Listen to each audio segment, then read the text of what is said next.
السلام علیکم ورحمۃ اللہ وبرکاتہ۔ جی پیارے علماء کرام دی بارگاہ چ ایک ہور سوال ہے چھوٹا جہا کہ جڑے لوگ بینک دے وچوں قرضہ لیندے نے، مثلا 50,000 روپیہ لیا قرضہ جی، 50,000 روپیے دے اوتے او دو قسطاں اوپر لیندے نے، یعنی 50,000 دے نال 10,000 یا 12,000 روپیے فکس لے رہے نے، ٹھیک ہے جی۔ ہر ماہ قسط دینی ہے، قسطاں نے پیسے واپس کرنے ہیں انہوں نے، تو کیا یہ جائز ہے یا نہیں جائز؟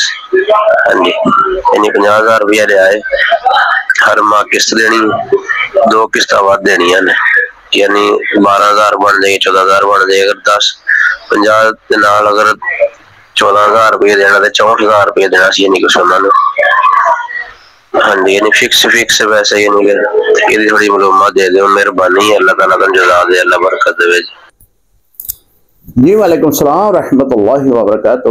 بینک قرضے کے بارے میں آپ نے پوچھا ہے کہ اگر 50,000 روپیہ ہم قرضہ لیتے ہیں تو 60,000 روپیہ یا 70,000 روپیہ ہم جمع کرواتے ہیں، دو قسطیں زائد دیتے ہیں، تو کیا یہ لینا جائز ہے؟ جی محترم، اسی کو تو سود کہتے ہیں۔ 50,000 کے بدلے میں آپ 20,000 روپیہ اضافی دے رہے ہیں، یہ جو 20,000 روپیہ آپ دے رہے ہیں یہی سود ہے، اور سود اسلام میں حرام ہے۔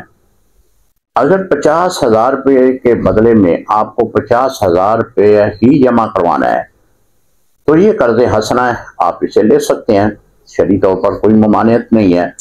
اگر وہ 50,000 کے بدلے میں کسی مد میں بھی کہ آپ کے کاغذ بنانے ہیں، آپ کی رکنیت شادی کرنی ہے، یہ اتنے پیسے ہم کسی دینی ادارے کو دیتے ہیں یا رفائی ادارے کو دیتے ہیں، آپ کو جو ہے وہ 5,000 زیادہ دینے ہوں گے، تو اس طرح بھی وہ اگر لیتے ہیں تو یہ بھی سود ہے۔